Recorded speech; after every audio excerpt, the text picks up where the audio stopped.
Hello, my name is Shio from Class AK, and this is my presentation about SilverAsh the Reignfrost S2, Counter Gambit, and how it changes how you play Arknights. What does this thing even do? Firstly, it deals a large amount of damage as well as applying a stack of code, and this comes with a decent SP cost and wide range, and it can also hold 2 charges. But of course, if it was just that, it wouldn't be so cool.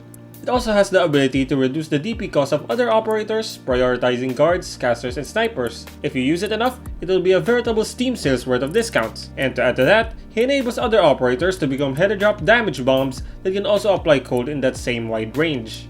Okay, but how does it work? I would like to ask you to look down on your operator's bar thing and look at the position of SilverAsh's Eye of Blizzard. Its placement will be in line with the DP cost of your squad as is usual, but the operators to the left and right get different boons per activation. Operators to the left of the eye passively gain a minus 20% redeployment time and a plus 4 starting SP. And when activating Counter Gambit, each of them get a stack of Counter Gambit themselves. You can tell how many stacks an operator has by clicking on SA2 or the eye, and it'll have a little icon on it with a maximum of 2. These stacks get used up when they get deployed, resulting in that operator using Counter Gambit themselves, using their own attack stat mind you, in the direction they are facing. Of course, minus all the DP manipulation stuff, just the damage and the cold stacks. While those on the right get the DP cost reduction, again prioritizing guards, casters, and snipers, this will eventually push them to the left of the eye, which for S2 has 14 cost, so they too can utilize those free slashes. And as a quality of life, there's also a little icon to indicate whose cost is going to get reduced. I would now like to specify which aspects of your strategy this skill affects. One is of course the DP costs. Since this is DP reduction, it interacts differently with certain restrictions, like for example a DP limit, in which case it may allow you to deploy someone you were physically unable to. Also, it laughs in the face of DP cost increases, especially if you're trying to specifically use the prioritized classes. Next is positioning. In order to utilize the granted slashes from Counter Gambit, you may want to adjust the positionings of operators. Those with more flexible ranges like say Hexers can have their facings adjusted in order to get those swings in. And finally, the timing. With how much damage those free swings have, you may find yourself delaying deployments to get as much value out of them as possible.